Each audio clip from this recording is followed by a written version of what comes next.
Alhamdulillah. Alhamdulillahilladzi hadana li hadza wa ma kunna linahtadiya laula an hadana Allah. Thumma alhamdulillahilladzi bi ni'matihi tatimmu shalihati bi fadlihi tahsul ghayatihi. Adada khalqihi wa Allah nafsihi wa zinata 'arshihi wa midada kalimatihi. Antum bisa anak grogi sama tidak boleh deket-deket jomblo, nanti azabnya kena. Saya sengaja menjauh, dia mendekat. Ya Allah, gak ngerti banget jomblo itu sebenarnya. Tapi saya sudah bersikap Hari-hari udah persilahkan ke saya, itu gak boleh pegang lagi. Ya, situ aja ya, ini kopi dulu. Betul. Saya ada yang buatin, aku gak pernah dibuatin.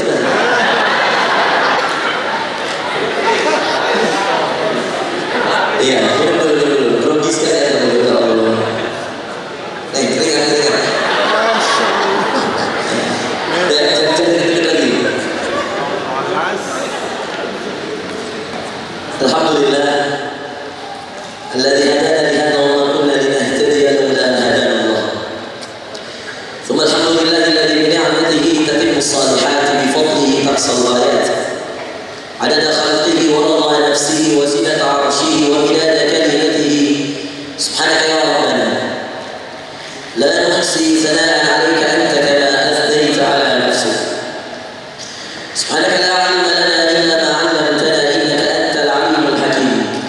Allahumma faqqihna fid din wa 'allimna ta'wil. Rabbi shrah li sadri wa yassir li amri wahlul 'uqdatan min lisani yafqahu qawli. Radina billahi rabba wa bil islam dina wa bi Muhammadin nabiyyan wa rasula. Allahumma salli wa sallim wa barik wa an'im 'ala al-mabu'uthi rahmatan lil 'alamin nabiyyina wa qudwatina wa uswatina Muhammadin ibn Abdillah salawatu rabbina wa salamuhu 'alaihi wa 'ala alihi wa azwajihi wa ashabihi wa man tabi'ahum bi ihsanin ila yawmi yub'atsun. Faqad shahidna anna Allah qad ballagha ar-risalata wa adda al-amana, anna Allah qad arsala rasulahu wa innahu qad ballagha ar-risalata wa adda al-amanata wa nasaha al-ummah wa kashafa Allah ta'ala bihi al-ummati hatta ataahu min rabbih al-yaqin. Salawatu rabbina wa salamuhu 'alaihi wa 'ala alihi wa azwajihi wa ashabihi wa man tabi'ahum bi ihsanin ila yawmi yub'atsun wa ila yawmi din yawma la yanfa'u malun wa la banun illa man ata Allah bi qalbin salim. Amma ba'd, ikhwas sekalian yang dimuliakan Allah Azza wa Jalla, wa hayyikum bi tahiyatil Islam, tahiyat ahlil jannah. Assalamualaikum warahmatullahi wabarakatuh. Memberi salam sunnah, ikhwah.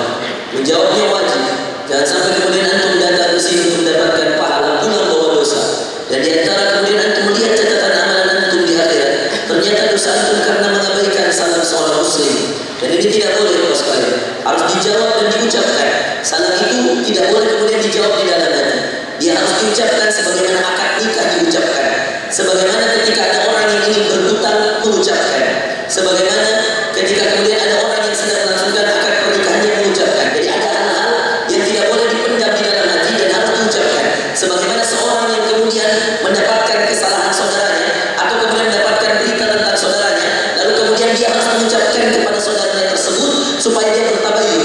Jadi ada hal-hal yang kemudian tidak bisa dipendam di dalam hati. Dan mungkin kemudian ketika sang jomblo ini akan nikah, lalu kemudian bapaknya akhwat lalu mengatakan, saya nikahkan anda dengan putri saya fulana binti fulan dengan mas kawin sekian karena Allah. Lalu kemudian dia diam. Kemudian bapaknya mengatakan, sudah, saya sudah jawab di mana? Di hati. Dan bisa ya. Begitu juga dengan salam. Ketika kita berikan salam, lalu kemudian orang kita bertemu dengan seseorang. Kata Rasulullah SAW dalam hadis yang sahih, hadis riwayat Muslim. Kata Rasulullah SAW, hakul muslim 'ala muslim sittun. Hak seorang muslim dan muslim yang lainnya 6. Yang pertama, idza laqitahu sallim 'alaihi. Jika kamu bertemu, maka berilah salam kepadanya. Maka ketika ada orang yang bertemu dengan saudaranya, saya bertemu dengan saudara saya yang ada di hadapan saya memberikan ucapan salam, maka semua anda diwajibkan oleh Allah untuk menjawab salam saya sebagaimana saya mengucapkannya lewat lisan, seperti itu anda diwajibkan untuk mengucapkannya lewat lisan. Jadi ada hal dalam agama yang tidak boleh dijawab dengan hati. Dan ini aturan Allah. Maka Allah mengatakan dalam An-Nisa, wa idza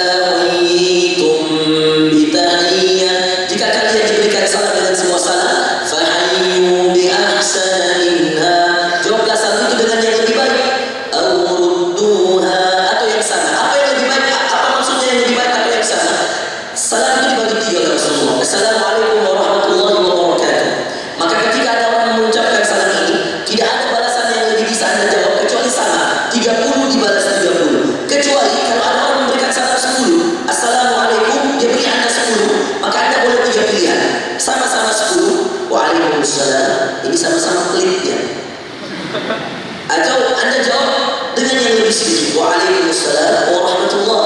Anda diberi 10, Anda menjawab 20. Ini di ahsana minha. Aw rudduha yang sama. Atau kemudian Anda mengatakan dia mengatakan assalamualaikum warahmatullah, Anda jawab waalaikumsalam warahmatullah, 20 sama dengan 20, ini boleh. Aw rudduha, ini dimaksud rudduha sama. Tapi tidak boleh ketika dia memberikan 20 Anda balas 10. Tidak boleh, Pak. Ini ada aturannya dalam surah An-Nisa ayat 86. Tidak boleh Anda kemudian menjawab hanya lebih rendah dari itu. Apalagi kalau dia memberikan salam, memberikan 30 seperti saya barusan. Assalamualaikum warahmatullahi wabarakatuh. Dan ada yang menjawab waalaikumsalam, maka kemudian dia dicatatkan sebagai orang yang pelit.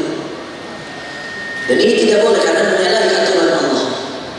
Maka agama ini aturan, bukan fikiran, bukan rasa. Maka tidak boleh kita kemudian menjadikan amanah ini sesuai dengan rasa kita, sesuai dengan pikiran kita. Ikuti aturannya, maka engkau akan selamat, pikiranmu akan selamat, perasaanmu akan selamat. Karena rasa dan pikiran dan perasaan kuncinya menaati aturan. Yang mau bahagia, yang mau nyaman perasaannya, hilang dari kegalauan, hilang dari keresahan. Yang mau nyaman pikirannya, hilang dari pikiran buruk, hilang dari pikiran maksiat dan dosa. Ikuti aturan Allah, ikuti sunnah Rasulullah. Siapa yang mengikuti aturan akan selamat perasaannya, akan nyaman perasaannya, akan selamat pikirannya, akan nyaman pikirannya. Kenapa? Karena mengikuti aturan. Tapi kapan Anda mengatakan saya mengikuti rasa, lagi nggak usah, kenapa nggak jawab salah? Lagi nggak usah, nggak bisa. Lagi nggak usah, nggak bisa. Maka saya ulang salam saya. Hanya tuh kalau ada event kayak gini, saya tuh biasa kalau ada event begini, kalau ada yang MC atau ada yang baca Quran atau mungkin ada yang sambutan, itu yang paling saya perhatikan salamnya dia. Kalau udah saya jawab salamnya aman. Setelah itu ya antum mau buka handphone dan seterusnya, yang penting kita jawab salam. Karena ini kewajiban. Kecuali Al-Quran tentunya kita harus mendengarkan istiwa. Dan juga tentu ceramah Quran, ceramah dan ya. Tentu tidak boleh sambil-sambil karena seriusnya saja kita belum tentu mengerti, apalagi sambil. Saya ulang saja salam sekalian. Assalamualaikum warahmatullahi wabarakatuh.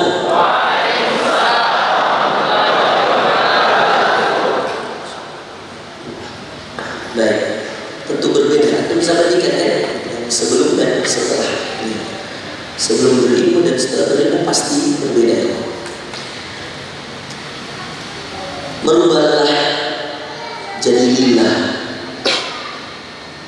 Ini tema yang luar biasa. Agar kita mengetahui bahwa kehidupan kita itu sebenarnya memang tujuannya lillah. Dan siapa yang tidak lillah, maka tidak akan ada yang didapatkannya kecuali lelah. Maka izinkan saya merubah temanya.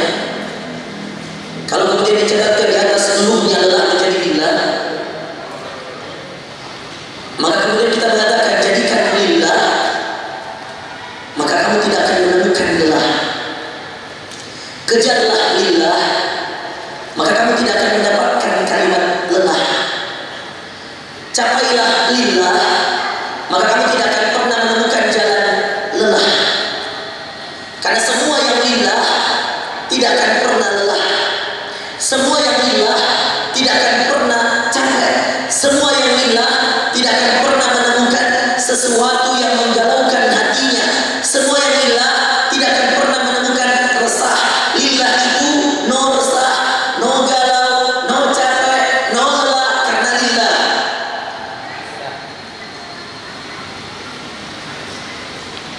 Dan semestinya kita jadikan dia tujuan.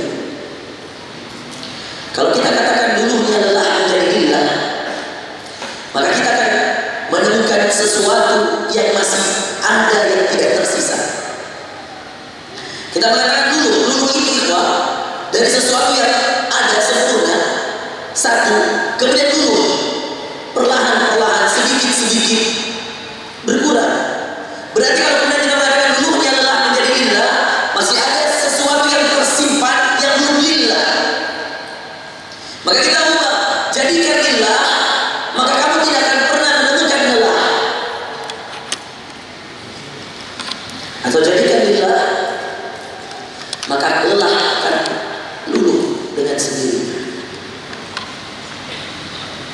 Karena lillah itu tujuan. Allah Subhanahu wa taala mengatakan dalam Al-An'am, A'udzu billahi minasyaitonir rajim. Qul inna salati wa nusuki wa mahyaya wa mamati lillah. Kata Allah dalam Al-Quran. Qul inna salati, katakanlah sungguh salatku, wa nusuki, sungguh ibadahku, wa mahyaya, sungguh kehidupanku, wa mamati, sungguh kematianku, lillah, hanya untuk Allah. Lillah itu artinya hanya untuk Allah. Lillahi Rabbil Alamin, hanya untuk Allah Tuhan semesta. La syarika, tidak ada Tuhan selain, tidak ada tandingan untuknya. Wa bidzalika umirtu, dan untuk itulah aku disembah, untuk itulah aku disuruh menyembah. La syarika lahu wa bidzalika umirtu, dan tidak ada tandingan untuknya, dan untuk itulah aku disuruh. Ayat ini memberikan kepada kita satu contoh, ikhwah, betapa semua yang berkaitan dengan kita sudah dianjurkan lillah, dan tidak akan ada yang kemudian merasakan kebahagiaan kecuali lillah. Demi Allah, panitia-panitia yang menyelenggarakan acara ini, kalau lillah, dia akan terhindar dari lelah dan resah. Tapi kalau tidak lillah, setelah acara yang akan ada keresahan, kelelahan, dan akan ada kekecewaan.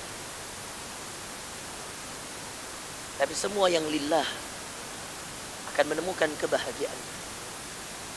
Itulah kenapa Allah sampai mengikat 4 hal yang paling urgen dalam kehidupan.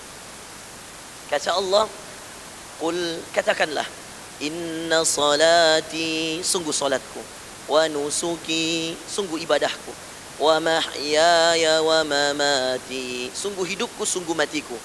Lalu kemudian Allah mengatakan, lillahi Rabbil Alamin, hanya untuk Allah, Tuhan semesta alam.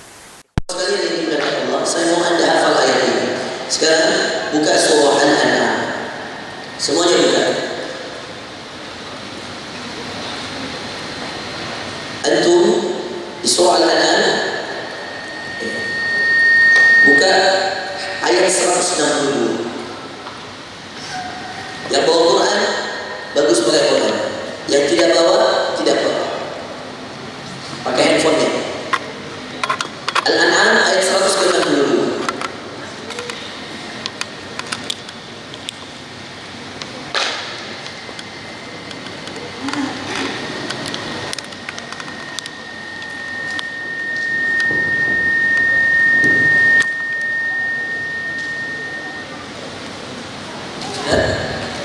Baik. Sekarang saya mau semuanya hafal ayat ini.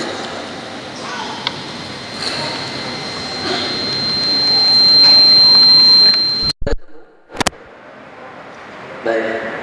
Kalau sudah ketemu, silakan ikuti setelah saya.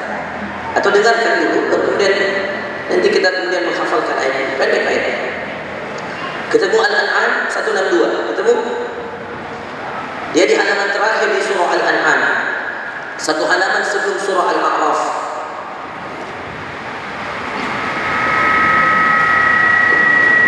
Sudah? Baik. A'udzu billahi minasy syaithanir rajim. Bisa ikut setelah saya? 1, 2, 3.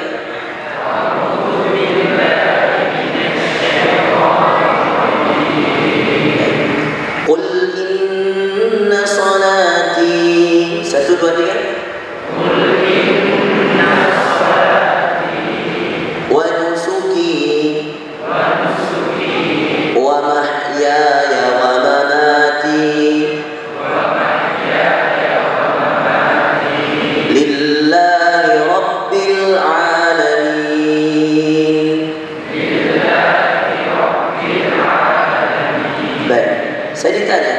Saya bertanya pada seorang syekh saya di sini.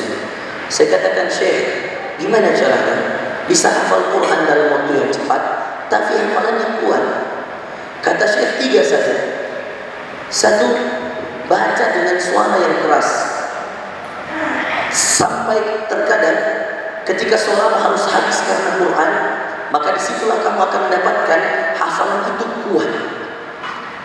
Antum pernah nggak menghafal satu surah sampai surah antum habis? Saya pernah. Waktu itu yang saya hafalkan surah An-Naml. Masya Allah, sampai sekarang salah satu surah di antara 114 surah yang sudah saya hafalkan, yang paling kuat An-Naml. Itu karena apa? Karena saya hafal sampai habis suara saya. Dan saya baru hafal. Dan saya baru mengerti ternyata Quran itu tidak bisa dibaca dalam keadaan diam. Itulah kenapa Allah mengatakan warattilil Qur'ana tartila, dan bacalah Al-Quran dengan tartil. Tartil itu di antara syurut tartil, di antara syurut syarat-syarat membaca Al-Quran dengan tartil. Tartil itu adalah dibaca dengan suara yang dikeluarkan, jahwan. Dan boleh pelan-pelan. Itulah kenapa di antara perkataan dan kesepakatan para ulama, minal madhmum, di antara hal yang tercela ketika ada orang yang membaca Al-Quran wa huwa yanzur wa la yatasawwat, dia melihat seakan meneliti sesuatu, tapi dia tidak berbicara, atau kemudian dia ikut. Ini di antara yang tercela oleh para ulama. Membaca Quran itu qiraah, tilawah. Hal yang pertama, kenali Allah di saat engkau senang, di saat engkau banyak nikmat. Dengan apa? Banyak bersyukur kepadanya. Dan bersyukur itu bukan hanya tentang diri, tetapi bagaimana bersyukur itu menjadikan diri membagi nikmat yang Allah berikan padamu kepada orang lain. Itu syukur. Jadi kata Syekh, syukur itu bukan saya mengatakan alhamdulillah saya sudah bersyukur, bukan. Itu bukan syukur namanya. Itu memuji Allah. Bedakan memuji Allah dengan bersyukur pada Allah. Konsen ya, terakhir ya kan. Memuji Allah, kita mengatakan alhamdulillah ya Allah saya sehat, alhamdulillah ya Allah ya, saya masih hidup, alhamdulillah ya Allah saya masih punya iman, saya sudah hijrah, alhamdulillah. Sekarang itu puji Allah. Hada ini dikatakan alhamdulillah, tahmid, memuji Allah. Tapi syukur ya, asyukur itu memuji Allah atas nikmatnya dan berbagi kepada sesama atas nikmat yang dikaruniakan. Antum diberi nikmat harta, antum bagi harta itu kepada orang lain. Diberi nikmat ilmu, antum bagi ilmu itu pada orang lain. Diberi nikmat tenaga, antum bagi tenaga itu pada orang lain. Diberi nikmat kekuatan, antum bagi. Itulah yang dinamakan syukur. Maka ketika Allah mengatakan dalam Ibrahim, la in syakartum la azidannakum. Kalau kamu bersyukur, maka aku akan tambah. Syukur itu gimana? Memuji Allah dan membagi nikmat yang Allah bagi kepadanya kepada orang lain. Itulah syukur. Bahasa singkatnya syukur. Syukur itu memuji Allah dan bermanfaat bagi orang lain. Kedua, agar amalan mulillah. Tadi satu, banyak bersyukur dan banyak berbagi pada orang. Karena orang yang ikhwan, dengan orang yang lillah, dia tidak akan hitung-hitung nikmatnya yang dibagi kepada sesama manusia. Karena dia tahu ketika kemudian dia bagi sesama manusia, dia mengetahui bahwa Allah yang mendatangkan nikmat itu akan mengembalikan lagi nikmat itu. Dia bagi, dia dapat uang, dia bagi, dia dapat uang, dia bagi. Dia tahu semakin dia bagi, semakin banyak yang datang dari Allah. Yang kedua, ikhwan, agar menjadi amalan lillah, banyak-banyaklah mengingat dosa dan kekuranganmu kepada Allah.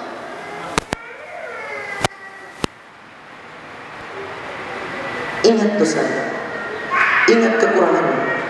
Ketika kamu mengingat dosa-dosamu dan ketika mengingat kekuranganmu, maka yang akan muncul adalah wajah Allah. Ya Allah, betapa zalim hamba-Mu. Ya Allah, betapa zalim. Makanya itu doanya para nabi, ikhwan. Selalu ada kalimat, ya Allah, sungguh aku termasuk orang yang zalim. Ya Allah, kalau kamu tidak mengampuni, aku akan merugi. Doa Adam dalam surah Al-A'raf, Rabbana zalamna anfusana. Ya Allah, aku telah menzalimi diriku. Wa in lam taghfir lana, dan jika Engkau tidak mengampuni kami, wa tarhamna, dan jika Engkau tidak menyayangi kami, lanakunanna minal khasirin, kami akan termasuk orang yang merugi. Itu ada doa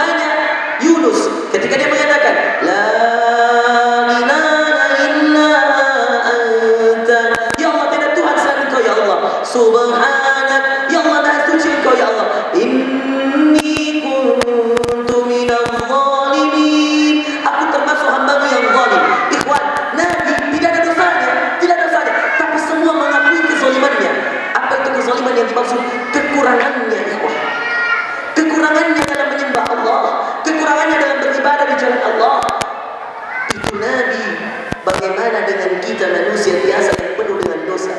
Yang jelas ini dosa kita, pasti dosa kita. Nabi itu tidak ada dosa dan kesalahannya itu sekalian. Tapi mereka selalu mengakui kekurangannya, lalu kemudian mengatakan diri mereka orang yang zalim. Apalagi kita. Maka untuk amalmu menjadi lillah, banyak-banyak mengingat kekuranganmu. Dan yang terakhir, ikhwas sekalian yang dimuliakan Allah Azza wa Jalla, agar amalanmu lillah, agar tujuanmu lillah, agar kehidupanmu lillah, sebagaimana ayat yang kita hafalkan tadi, inna salati wa nusuki wa mahyaya wa mamati lillah, maka ketahuilah cara terbaik untuk mengingat Allah agar tujuan kita selalu lillah, setelah banyak bersyukur kepadanya atas semua nikmat dan membagi nikmat itu kepada sesama kita, setelah banyak mengakui kekurangan kita dan kezaliman kita dan dosa-dosa kita serta maksiat-maksiat kita, sehingga kemudian kita tidak merasa lebih baik dari orang lain. Kita selalu merasa, ya Allah, dosaku lebih banyak darinya, ya Allah, maafkan aku. Akhirnya kemudian amalan kita lillah, ya Allah, saya beramal jadi panitia pada acara Muslim Fest ini, ya Allah, untuk kemudian mengurangi dosa-dosaku, ya Allah. Saya tahu dosaku banyak, ya Allah, maka kemudian saya mau beramal ini karenamu, ya Allah, supaya dosa-dosaku berkurang, supaya minimal kau ampuni dosa-dosaku, ya Allah. Ya Allah, saya menyumbang untuk acara ini, ya Allah, supaya dosaku berkurang, ya Allah. Maka karuniakan kepada aku, ya Allah, keikhlasan dalam beramal agar dosa-dosaku kau ampuni, ya Allah. Setelah itu, ikhlaskan. Setelah dua hal ini, maka masuklah kita pada poin yang ketiga, agar amalan lillah. Ikhwas kalian yang dimuliakan Allah, selalulah memprasangkai hati,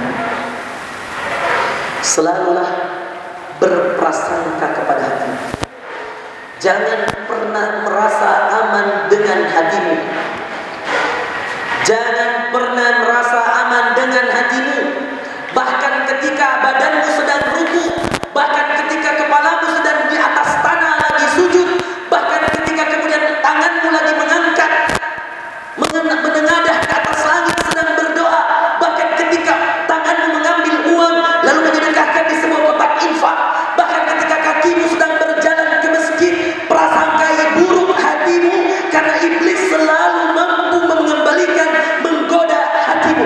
Kalau dia tidak mampu menahan langkah kakimu ke masjid, kalau dia tidak mampu menahan rukukmu ketika sholat, sujudmu ketika sholat, tanganmu ketika berdoa, tanganmu ketika berinfak, dia bisa mengolah dan merubah isi hatimu. Dan ketika itulah, ikhwas sekalian, iblis merasa sukses menggoda anak Adam. Ketika dia tidak mampu menahan kakimu ke masjid, dia akan masukkan ke dalam hatimu. Ketika kamu lewat dan banyak orang yang kau lewati dan kau berjalan ke masjid, dia akan masukkan ke dalam hatimu, Masya Allah, saya ke masjid, lihat yang lain tidak. Saya orang paling rajin ke masjid. Ketika kamu baca Quran, saya orang yang paling rajin baca Quran. Ketika antum sujud, saya orang yang paling rajin sujud. Ketika tahajud, saya yang paling rajin tahajud. Muncul perasaan sombong, dan gara-gara itu amalanmu ditolak Allah. Dan amalanmu bukan lagi lillah. Hari ini lewat, besok lewat ke masjid, hari yang ketiga lewat ke masjid, hari yang keempat sudah muncul perasaan, loh, kemarin saya lihat ada orang di sini, kok nggak ada lagi ya? Akhirnya sudah bukan lillah, tapi linnas. Hari pertama lillah, hari kedua lillah, hari ketiga lillah, hari keempat justru bertanya, loh, kemarin banyak orang yang lihat saya mau ke masjid, kok nggak ada sekarang? Oh, kemarin banyak yang menyaksikan saya ceramah, kok nggak ada yang sekarang? Kemarin, subhanallah, akan berbeda. Dan itulah keahlian iblis. Kalau dia tidak mampu mencegahmu beramal, dia mampu merubah niat hatimu. Maka cara beramal yang ketiga ini lillah, prasangkai buruk hatimu. Dan ketika kau selalu berprasangka buruk pada hatimu, kau tidak punya waktu berprasangka buruk pada orang lain. Saya ulang, dengarkan ini baik-baik. Prasangkai buruk selalu hatimu. Ya Allah, hati saya kelihatan gak ikhlas nih. Ya Allah, astagfirullah, astagfirullah. La ilaha illa anta subhanaka inni kuntu minadh dhalimin. Katakan, ya Allah, saya termasuk orang yang zalim. Ya Allah, jaga hatiku, ya Allah, jaga hatiku. Prasangkai buruk hatimu, maka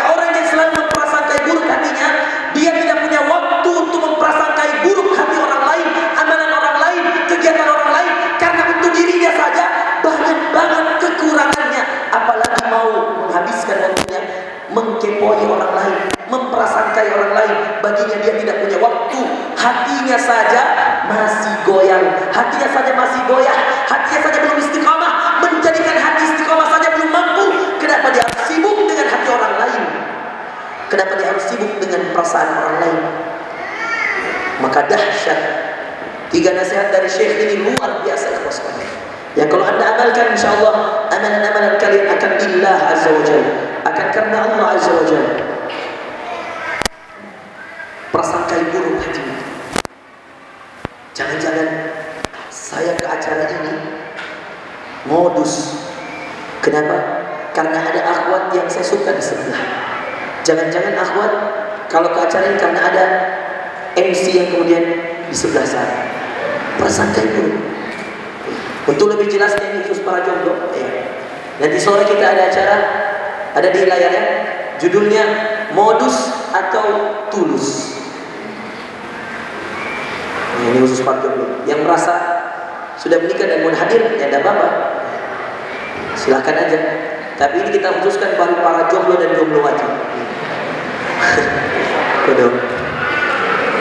Kasiannya itu jomblo itu. Modus atau tulus. Saya di Ustaz Rifki, Ustaz Rifki itu dia sering membina banyak jomblo di Kediri, di Jawa Timur, Kediri, Malang. Ya, anehnya saya baru saja pulang dari Malang, Kota Batu, tempat beliau ceramah di situ. Setelah itu beliau ceramah di masjid dekat rumah saya. Bergantian kita. Ya. Insya Allah ya, kita alhamdulillah hari ini bersama-sama kembali sama-sama di Makassar. Alhamdulillah hari ini sama-sama di Palembang. Demikian teman-teman sekalian yang dimuliakan Allah. Ya. Saya juga ingin mengajak, ini saya sekalian langsung penggalangan dana ya. Saya, ikhwas sekalian, akhwat sekalian, insya Allah kemungkinan ya Oktober atau mungkin Desember atau mungkin Januari, pokoknya insya Allah akan ada planning untuk berangkat lagi ke Masjidil Aqsa di Palestina. Saya baru pulang bulan lalu. Saya dari Masjid Aqsa Palestina bawa jamaah umroh, sekaligus saya mengalokasikan bantuan dari acara Hijrah Fest, dari acara-acara dan semangat-semangat kami di proyek dakwah dan seterusnya. Dan ini alhamdulillah hari ini kita bekerja sama dengan komunitas kita semua Maryam. Ini komunitas yang dibangun oleh salah seorang syekh di Palestina, yang mana komunitas ini yang bergerak adalah para wanita-wanita, masya Allah, para akhwat, yang dimana sumbangan-sumbangannya akan dibawa langsung ke Palestina, dibagikan kepada janda-janda yang ada di sana, dibagikan kepada wanita-wanita yang tua di sana yang membutuhkan. Ya ini ada pamfletnya di sana. Saya minta, ya, dan saya juga ingin mengajak pada seluruh yang hadir, kepada akhwat sekalian, hari ini untuk kemudian kita sama-sama membantu komunitas ini. Ini komunitas kita semua Maryam, ya. Dan ini kita akan bantu untuk menyumbang untuk semua yang membutuhkan di Palestina, khususnya di Aqsa, di Gaza dan seterusnya. Saya ingin mengajak pada itu semua. Nih, panitia tahan dulu, jangan ada yang bergerak dulu, celengan dan seterusnya. Saya ingin izin cerita 2 menit.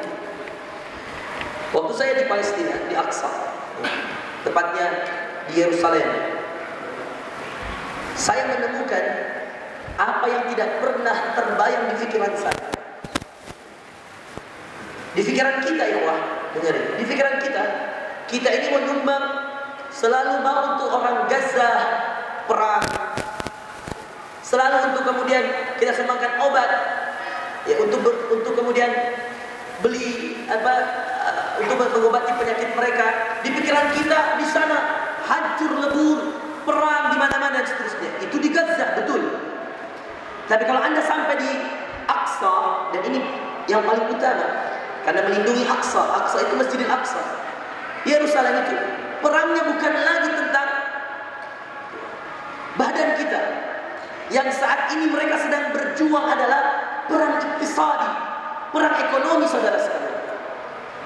Sampai saya waktu bawa jamaah di sana, saya bertanya pada pembimbing gaib di sana. Saya katakan, pastikan semua hotelnya, tempat makannya, tempat belanjanya itu yang kita datangi orang Palestina. Dan pastikan semua yang kemudian kita keluarkan uang kami itu masuk ke Palestina. Saya bilang cukup visanya saja yang kami bayar untuk Israel. Karena hari ini teman-teman, saya perlu ceritakan. Hari ini untuk masuk Masjidil Aqsa itu hanya lewat 2, lewat Mesir atau lewat Jordan. Yang kebanyakan orang masih pilih lewat Jordan karena lebih dekat. Itu untuk masuk ke sana, kita harus membayar visa Israel. Visa Israel itu jumlahnya $40. $40 itu kalau dirupiahkan, kalau dikali 14.000 kira-kira 500.000.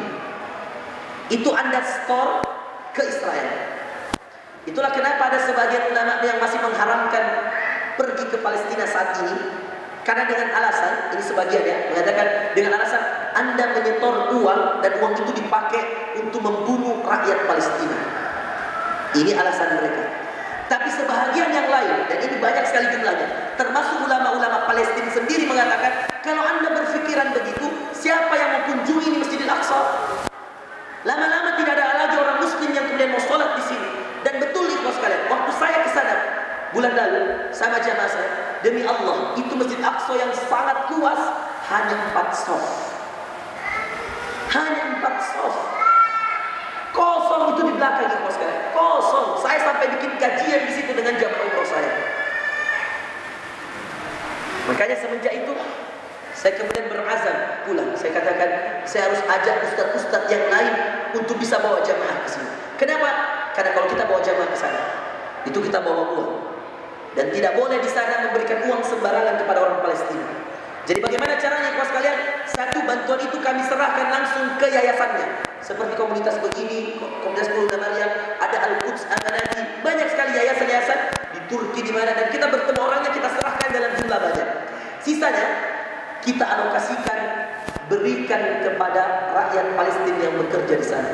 Tahukah Anda di sana, kalau Anda ke Saudi, Anda akan lihat di Saudi itu rata-rata yang bekerja untuk pekerjaan kasar, angkat barang, ngepel, nyapu jalanan, angkat koper, itu rata-rata orang Bangladesh atau Pakistan kalau di Saudi. Tapi kalau di sana rata-rata yang jadi pekerja kasar itu orang Palestina asli. Kenapa? Karena orang Yahudi yang datang dari seluruh dunia, orang Israel, itu kemudian mereka yang jadi pejabat-pejabat. Sudah terbentuk itu negara kayak seakan-akan mereka yang punya. Satu-satunya cara yang kita bisa bantu langsung di sana itu sekalian dan apa sekalian adalah ketika kita kasih dia tips, kita kasih banyak. Supirnya kita kasih banyak. Kita lihatkan ini, kasih bagi-bagi ke keluargamu, ke tetanggamu. Kita kasih jumlah yang banyak. Dan dia senang. Dan mereka mengatakan, semoga semakin banyak orang Indonesia yang datang ke tempat ini mengunjungi kami. Karena kenapa? Selama ini kalau yang ada datang dari orang Yahudi Amerika, Yahudi Kanada, orang Yahudi Argentina, orang Yahudi Brazil, kalau datang ke sana, mereka dianggap seperti budak. Ya Allah. Diperlakukan kasar, diperintah seperti binatang. Dan itu selalu orang Palestina. Tapi mereka mengatakan, saya tanya, kenapa kami tidak keluar saja dari tempat ini? Dia katakan, saya lebih baik begini, tapi saya masih berada di kota kelahiran saya daripada saya harus keluar. Dia katakan, kalau di kemudian hari ada apa-apa dengan Masjidil Aqsa, saya bisa memperjuangkan Masjidil Aqsa karena saya masih berada di kota kelahiran saya. Itulah kenapa sebagian mereka rela bekerja kasar demi mempertahankan Masjidil Aqsa. Rela diinjak-injak. Saya lihat dengan mata kepala saya sendiri, ditendang, lagi ngepel ditendang. Ya Allah, kita mau protes, nanti kita ditangkap, nanti tidak bisa pulang. Jadi kita lihat itu, ya Allah. Astagfirullah. Ada yang kemudian dipanggil kayak binatang. Dan itu mereka lakukan demi mempertahankan Masjidil Aqsa. Maka saudara sekalian yang dimuliakan Allah, saya mengajak kita semua, ini perjuangan ekonomi kita, perjuangan membantu saudara kita lewat finansial kita. Mungkin antum semua belum bisa sampai ke sana, tapi berdoalah selalu pada Allah. Karena saya pun berdoa dari 10 tahun yang lalu dan Allah baru kabulkan 2020 ini. Demi Allah ya sekalian, teruslah berdoa pada Allah. Ya Allah, izinkan hamba sujud di Masjidil Aqsa sebelum hamba meninggalkan dunia ini. Karena ada 3 tempat kata Rasulullah yang kita harus berharap dan terus berdoa pada Allah untuk tidak meninggalkan dunia ini kecuali kita sudah mengunjungi 3 tempat ini. Al-Masjidil Haram Mekah, Al-Masjid Nabawi Madinah, dan Al-Masjidil Aqsa di Palestina. 3 tempat yang paling utama dan paling mulia di muka bumi ini. Yang kata Rasulullah, la tusyaddur rihal, tidak boleh dipaksakan berangkat kecuali pada 3 tempat ini. Maka ikhwan dan akhwat sekalian, ada panitia, para ikhwan yang panitia yang mana? Sekarang keluarkan semua uang terbaiknya dan Allah yang Maha tahu. Jadikan amalan ini lillah, bukan karena saya, bukan karena saudara kita Palestina yang paling mengetahui uang kita yang kita sumbangkan Allah. Kalau antum tidak bawa uang, tidak apa-apa. Kunci motor, kunci mobil, demi Allah main-main. Demi Allah, pernah ada cerita seorang mahasiswa sumbangkan kunci motornya. Setelah itu, setelah 6 bulan kemudian, Allah ganti dengan mobil. Bayangkan dia sumbangkan motor Shogun, dia dapat mobil Datsun Go Plus. Saya tanya, Masya Allah, antum sudah bawa mobil? Alhamdulillah Ustaz, ini berkat motor yang saya sumbang. Motor Allah ganti mobil? Iya Ustaz, beserta dengan mertuanya, beserta dengan istrinya Ustaz.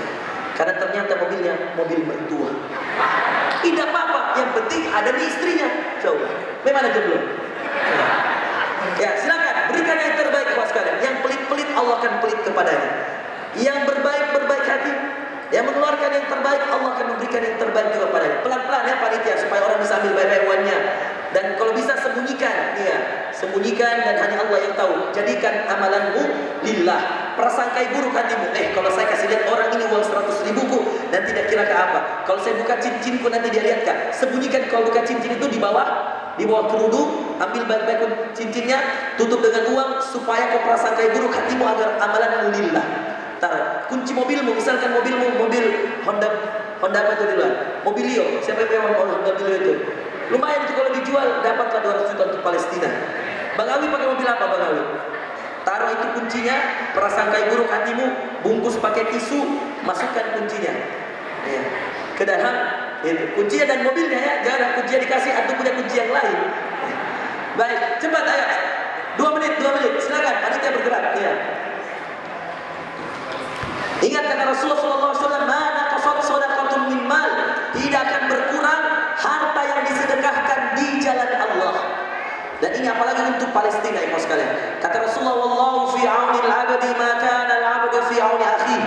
Allah akan selalu menolong hambanya selama hambanya menolong saudaranya. Apalagi saudara kalian menjaga rumah terbaik Allah. Salah satu rumah terbaik Allah di muka bumi ini, kiblat pertama kaum muslimin, Masjidil Aqsa. Subhanalladzi asra bi'abdihi laylan minal masjidil haram ilal masjidil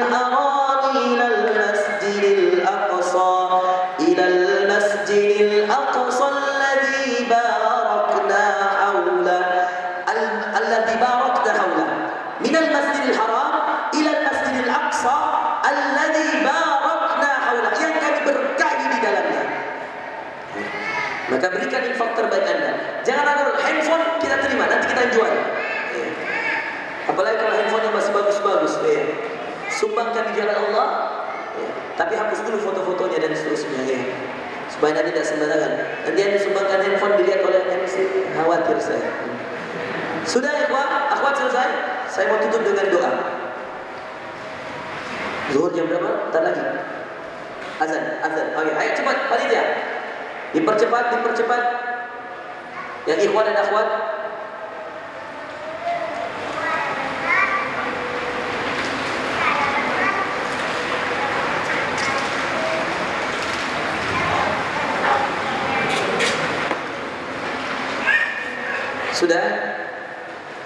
Sudah. Ya, nanti kalau yang belum dilewati panitia, rumus saya sebenarnya, sedekah itu panitia nggak usah jalan, kita yang jalan. Cuma daripada berantakan, lebih baik panitia yang jalan. Tapi setelah ini kalau ada yang masih mau menambahkan uangnya atau mau ambil ATM dulu dan seterusnya, silahkan, nanti bisa langsung berhubungan dengan panitia. Rumus kita yang butuh sedekah, bukan sedekah yang butuh kita. Kita yang butuh beramal, bukan amalan yang butuh kita. Saya tutup dengan doa ya Oscar. Ya boleh ya. Saya ingin kita berdoa ya Oscar. Selain kita berdoa untuk diri kita, saya ingin kita doakan saudara-saudara kita yang ada di Palestina, yang ada di Syria, yang ada di Burma, yang ada di Yaman, yang ada di Irak, yang ada di Iran, yang ada di Afghanistan, yang ada di seluruh penjuru bumi ini. Kita doakan mereka agar kemudian Allah memuliakan mereka dan Allah angkat fitnah-fitnah dari mereka, dan Allah berikan kehidupan yang nyaman kepada mereka sebagaimana Allah memberikan kehidupan kita yang nyaman di sini. Allah berikan kenikmatan beribadah, kenikmatan salat sebagaimana Allah berikan kepada kita kenikmatan salat dan beribadah di negeri ini insyaallah. Dan mudah-mudahan kita juga diberikan kenikmatan ini sampai kemudian akhir kiamat nanti, hari kiamat nanti. Allahumma shalli ala Muhammadin wa ala ali Muhammad kama shallaita ala Ibrahim wa ala ali Ibrahim wa barik ala Muhammadin wa ala ali Muhammad kama barakta ala Ibrahim وعلى آل إبراهيم إنك حميد مجيد. اللهم إنا نسألك الهدى والتقى والعفاف والغنى. ربنا ظلمنا أنفسنا وإن لم تغفر لنا وترحمنا لنكونن من الخاسرين. ربنا عليك توكلنا وإليك أنبنا وإليك المصير. اللهم أعز الإسلام والمسلمين وأذل الشرك والمشركين أعداءك أعداء الدين. اللهم إنا نسألك الهدى والتقى والعفاف والغنى. ربنا عليك توكلنا وإليك أنبنا وإليك المصير. ربنا لا تؤاخذنا إن نسينا أو أخطأنا. ربنا ولا تحمل علينا إصرا كما حملته على الذين من قبلنا. ربنا ولا تحملنا ما لا طاقة لنا به.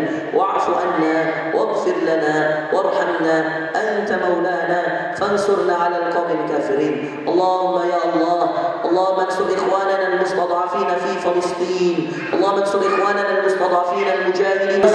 اللهم انصر إخواننا المستضعفين المجاهدين في كل مكان. اللهم انصر إخواننا المستضعفين المجاهدين في بورما. اللهم انصرهم يا قوي يا عزيز. اللهم انصر إخواننا المستضعفين المجاهدين في اليمن وفي العراق وفي الشام وفي سوريا وفي كل مكان يا قوي يا عزيز. اللهم انصر إخواننا المستضعفين في أيغور. اللهم انصر إخواننا المستضعفين في كل مكان يا الله يا رحمن يا رحيم يا قوي يا متين. اللهم إنك أنت على كل شيء قدير فانصرهم بنصرك يا الله يا رب العالمين. اللهم لا تؤاخذنا، اللهم لا تؤاخذنا، ربنا لا تؤاخذنا إن نسينا أو أخطأنا. ربنا ولا تحمل علينا إصرا كما حملته على الذين من قبلنا. ربنا ولا تحملنا ما لا طاقة لنا به. واعف عنا واغفر لنا وارحمنا أنت مولانا فانصرنا على القوم الكافرين. ربنا آتنا من لدنك رحمة وهيئ لنا من أمرنا رشدا. ربنا هب لنا من أزواجنا وذرياتنا قرة أعين واجعلنا للمتقين إماما. ربنا تقبل منا إنك أنت السميع العليم وتب علينا إنك أنت التواب الرحيم يا رب العالمين يا رحمن يا رحيم. إن صلاتنا ونسكنا ومحيانا ومماتنا لله رب العالمين لا شريك له وبذلك نمرنا ونحن أول المسلمين. يا الله يا رحمن يا رحيم اجعل قلوبنا لك واجعل أعمالنا خالصا لوجهك. اللهم اجعلنا من المخلصين، اللهم اجعلنا من المخلصين، اللهم اجعلنا من المخلصين في الأمل. اللهم اجعلنا من العلماء العاملين. ربنا آتنا في الدنيا حسنة وفي الآخرة حسنة وقنا عذاب النار. Ya Allah, jadikanlah kami semua yang hadir hari ini orang-orang yang ikhlas kepadamu ya Allah, yang selalu mengerjakan amalan kepadamu untuk mengharapkan hanya balasan darimu ya Allah. Jadikan amalan kami lillah karenamu ya Allah, lillah karenamu ya Allah, hanya mengharapkan balasanmu ya Allah. Dan terimalah amalan-amalan kami ya Allah. Rabbana taqabbal minna, ya Allah terima amalan kami. Innaka antas samiul alim, sungguh Engkau Maha mendengar lagi Maha mengetahui. Wa tub alaina, dan terima taubat kami ya Allah. Innaka antat tawwabur rahim, sungguh Engkau Maha menerima taubat lagi Maha menyayangi hamba-Hamba-Mu ya Allah. Rabbana atina fid dunya hasanah, ya Allah berikan pada kami kebaikan di dunia ini. Wa fil akhirati hasanah, berikan pada kami kebaikan di akhirat kelak. Wa qina adzaban nar, dan lindungilah kami semua dari api neraka ya Allah. Sallallahu alaihi wa Muhammadin. Subhana rabbika rabbil izzati amma yasifun wa salamun alal mursalin walhamdulillahi rabbil alamin. Jazakumullahu khairan. Kebenaran dari Allah, salah dari saya minta maaf dan saya memohon ampun kepada Allah Azza wa Jalla. Kita tutup dengan kafaratul majlis. Subhanakallahumma wa bihamdika asyhadu an la ilaha illa anta astaghfiruka wa atubu ilaik. Wa akhiru da'wana alhamdulillahi. Wassalamu alaikum warahmatullahi wabarakatuh.